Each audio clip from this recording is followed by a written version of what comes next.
آج ہم کلاس کی شروعات کریں گے علامہ اقبال کے شعر سے کہ منزل سے آگے بڑھ کر منزل تلاش کر، منزل سے آگے بڑھ کر منزل تلاش کر، مل جائے تم کو دریا تو سمندر تلاش کر، ہر شیشہ ٹوٹ جاتا ہے پتھر کی چوٹ سے، ہر شیشہ ٹوٹ جاتا ہے پتھر کی چوٹ سے، پتھر ہی ٹوٹ جائے وہ شیشہ تلاش کر۔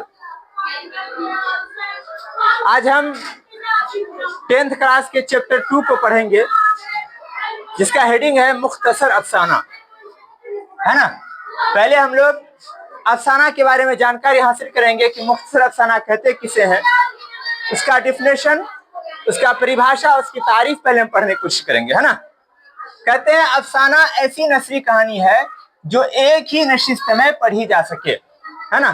ان کا ڈیفینیشن بتایا ہے کہ افسانہ ایسی نثری کہانی ہے جو ایک ہی نشست میں پڑھی جا سکے۔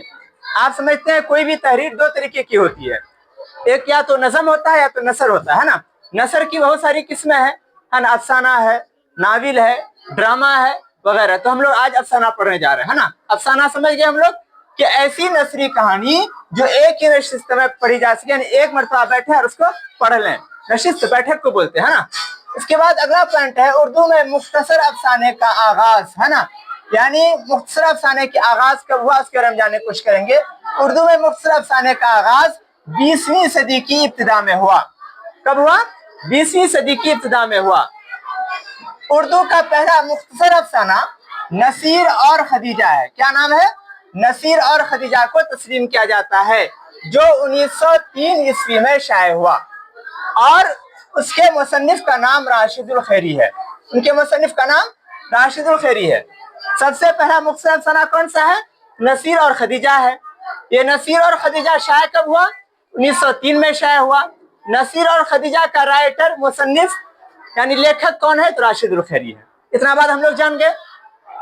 صدی کسے بولتے ہیں؟ ابھی ہم لوگ پڑھے کہ 20ویں صدی 100 سال کا ہوتا ہے۔ صدی کتنے سال کا ہوتا ہے؟ 100 سال کو ایک صدی کہتے ہیں، ہے نا۔ جیسے 1900 عیسوی سے لے کر کے 1999 عیسوی تک کو ہم کیا بولیں گے؟ ایک صدی بولیں گے۔ صدی نکالنے کا طریقہ یہ ہے کہ مان لیا اگر یہاں پہ دیا ہوا 1903 میں اگر ہم ایک جوڑ دیں گے کتنا ہو جائے گا؟ 20 ہو جائے گا، تو یہ 20ویں صدی ہوئی۔ ہم بات سمجھ آ رہی ہے؟ صدی نکالنے کا ایک طریقہ یہ ہے کہ سال میں ایک جوڑ دیں گے، جتنا نکلے گا اتنی صدی ہو جائے گی، ٹھیک ہے۔ اب آگے اگلا پوائنٹ ہے 1936 عیسوی میں ترقی پسند تحریک کا آغاز ہوا۔ پوچھ لے گا ترقی پسند تحریک کا آغاز کب ہوا، تو ہم بولیں گے کہ 1936 عیسوی کو ہوا، ہے نا۔ یہ بہت امپورٹنٹ ہے، یہ پوچھتا ہے۔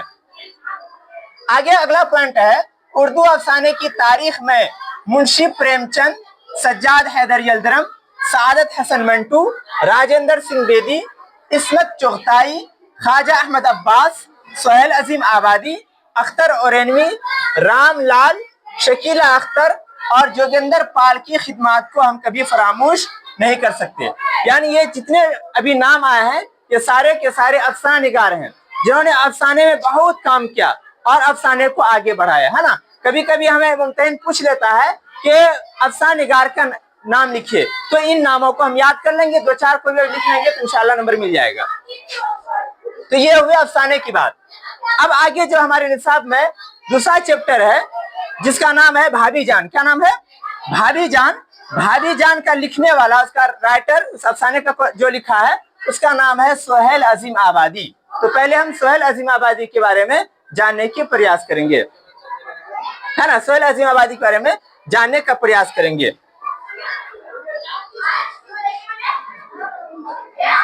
ٹھیک ہے۔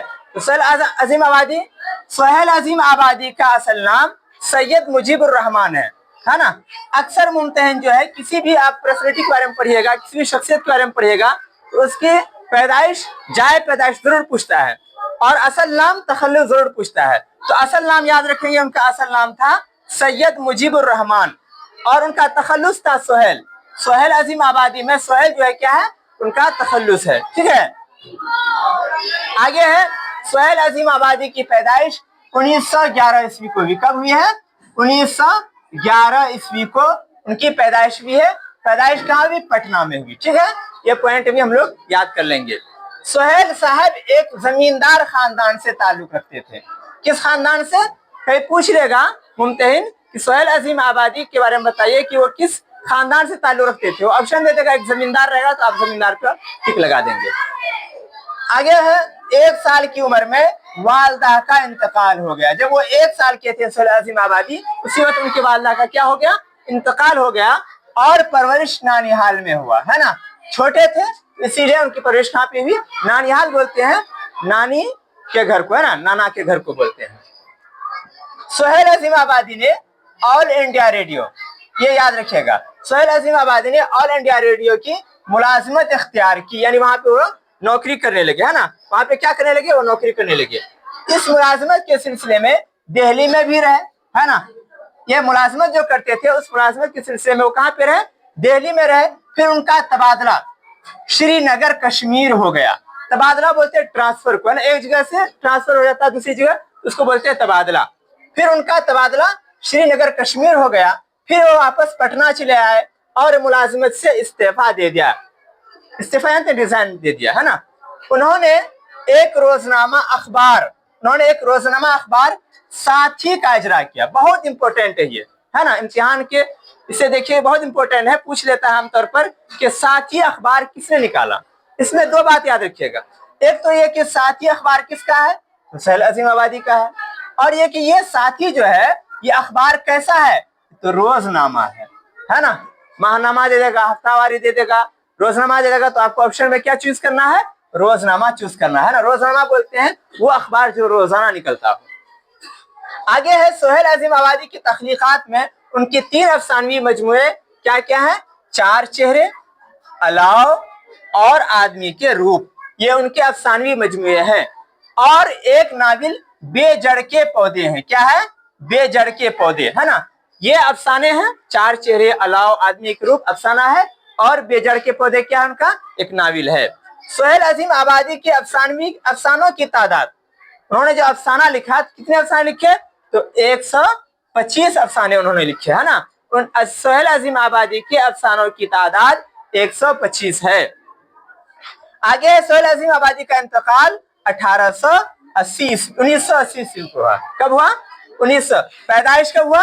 1911। इंतकाल कब हुआ? 1980, है ना। ये याद रखेंगे। पैदाइश कहाँ पे हुई थी? पटना में हुई थी, है ना। सोहेल अजीम आबादी का अफसाना भाभी जान हमारे निसाब में शामिल है। अगर पूछ रहे ये बताइए सोहेल अजीम आबादी का कौन सा अफसाना हमारे निसाब में शामिल है, तो हम कहेंगे कि भाभी जान। अब थोड़ा भाभी जान के बारे में हम कुछ पॉइंट है उसको जान लेंगे। रुकैया भाभी के जिस देवर का किरदार कहानी में पेश किया गया है उसका नाम अख्तर है। उसका नाम क्या है? अख्तर है ना। रुकैया भाभी के एक देवर है कहानी में जिसका नाम क्या है? अख्तर है। रुकैया भाभी के शौहर को सियासत की वजह से, किसकी वजह से? सियासत की वजह से बार बार जेल जाना पड़ता था। पूछ लेगा कि अगर बताइए कि सोहेल अजीम आबादी के रुकैया भाभी के शौहर को किस वजह से जेल जाना पड़ता था, तो कहेंगे सियासत की वजह से। उन्हें सियासत का बड़ा चस्का था ना। रुकैया भाभी को शमी नाम की लड़की की तालीम का खर्च खुद बर्दाश्त करना पड़ता था। क्यों? क्योंकि वह एक गरीब लड़की थी। कैसी लड़की थी? वो गरीब लड़की थी। वो पढ़ाई का खर्च बर्दाश्त नहीं कर सकती थी, इसीलिए रुकैया भाभी अपने खर्चे से उनको क्या करती थी? पढ़ाती थी। आगे पॉइंट है, शमी के भाई की एमए की फीस अदा करने के लिए रुकैया भाभी को सोने की चूड़ियों को फरोख्त करवाना पड़ा। क्वेश्चन पूछ लेगा कि बताइए कि शमी के भाई की एमए की फीस अदा करने के लिए रुकैया भाभी ने क्या बेचा? तो सोने की चूड़ियों को बेचा। और ये पूछ लेगा कि सोने की चूड़ियों को क्यों बेचा? तो शमी के भाई के एमए की फीस अदा करने के लिए। ठीक है, ये दोनों पॉइंट याद रखिएगा। आगे पॉइंट है, रुकैया भाभी को जब फुर्सत मिलती थी तो वो अपना शौक पूरा करने के लिए खतो किताबत का काम क्या करती थी? कौन काम करती थी? जब भी उनको फुर्सत मिलती थी खतो किताबत का काम करती थी। ठीक है, ये रहा आज का मेरा क्लास। अगर आपको वीडियो पसंद आया है तो लाइक करें, है ना, चैनल को सब्सक्राइब करें और अपने दोस्तों को भी शेयर करें ताकि ज्यादा से ज्यादा वीडियो दूसरों तक पहुंच सके।